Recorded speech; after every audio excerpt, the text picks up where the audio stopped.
জুলাই গণ অভ্যুত্থান থেকে বাংলাদেশের রাজনীতি কি শিক্ষা নিতে পারে? রাষ্ট্রবিজ্ঞান ও কোরআন হাদিসের আলোকে। আসসালামু আলাইকুম ওয়া রাহমাতুল্লাহ। একটি প্রশ্ন দিয়ে আজকের আলোচনা শুরু করছি। ইতিহাস কি শুধু অতীতের গল্প, নাকি ভবিষ্যতের পথ প্রদর্শক? বাংলাদেশের সাম্প্রতিক রাজনৈতিক ইতিহাসে জুলাই গণ অভ্যুত্থান একটি গুরুত্বপূর্ণ ঘটনা হিসেবে আলোচিত। কেউ এটিকে গণ আন্দোলন বলেন, কেউ রাজনৈতিক পরিবর্তনের সূচনা বলেন। কিন্তু রাষ্ট্রবিজ্ঞানের দৃষ্টিতে সবচেয়ে গুরুত্বপূর্ণ প্রশ্ন হলো, এই ঘটনা থেকে বাংলাদেশের রাজনীতি কি শিক্ষা নিতে পারে?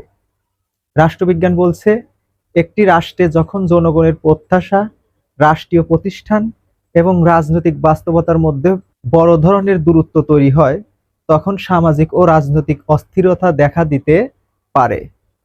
তাই যে কোনো গণ আন্দোলনের পর সবচেয়ে গুরুত্বপূর্ণ কাজ হলো সেই অভিজ্ঞতা থেকে শিক্ষা নিয়ে রাষ্ট্রীয় প্রতিষ্ঠানকে আরো শক্তিশালী করা। কারণ শুধু সরকার পরিবর্তন করলেই সব সমস্যার সমাধান হয় না। প্রয়োজনে আইনের শাসন, জবাবদিহিতা, স্বচ্ছতা এবং জনগণের আস্থা অর্জন।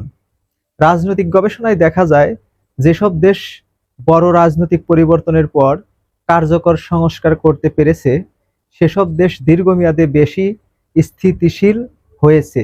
আর যেখানে প্রতিশোধ, বিভাজন, সংঘাত চলতে থাকে, সেখানে সংকট দীর্ঘস্থায়ী হয়েছে। এবার আসি ইসলামের আলোকে। আল্লাহ তাআলা পবিত্র কোরআনে ইরশাদ করেন, নিশ্চয়ই আল্লাহ কোনো জাতির অবস্থা পরিবর্তন করেন না যতক্ষণ না তারা নিজেদের পরিবর্তন করে।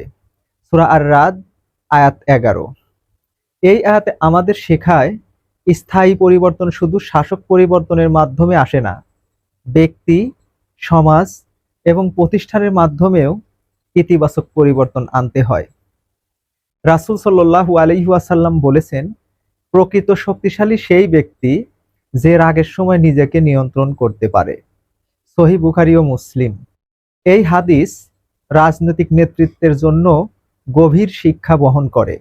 কারণ সংকটের সময় ধৈর্য, সংলাপ এবং প্রজ্ঞাই একটি জাতিকে সামনে এগিয়ে নেয়। তাই জুলাই গণ অভ্যুত্থানের সবচেয়ে বড় শিক্ষা হতে পারে, রাজনৈতিক মতভেদ থাকবে, কিন্তু রাষ্ট্রীয় প্রতিষ্ঠান, ন্যায় বিচার এবং জনগণের অধিকারকে সর্বোচ্চ গুরুত্ব দিতে হবে। একটি শক্তিশালী বাংলাদেশ গড়তে হলে আমাদের প্রয়োজন এমন রাজনীতি যেখানে প্রতিযোগিতা থাকবে কিন্তু সহিংসতা নয়, মতভেদ থাকবে কিন্তু রাষ্ট্রীয় স্বার্থে ঐক্যও থাকতে হবে। এখন প্রশ্ন আপনার কাছে, আপনার মতে জুলাই গণ অভ্যুত্থানে বাংলাদেশের সবচেয়ে বড় শিক্ষা কি হওয়া উচিত? রাজনৈতিক সংস্কার, আইনের শাসন, জবাবদিহিতা, নাকি অন্য কিছু? আপনার মতামত কমেন্টে জানান। ভিডিওটি ভালো লাগলে লাইক, কমেন্ট এবং শেয়ার করতে ভুলবেন না। আল্লাহ হাফেজ।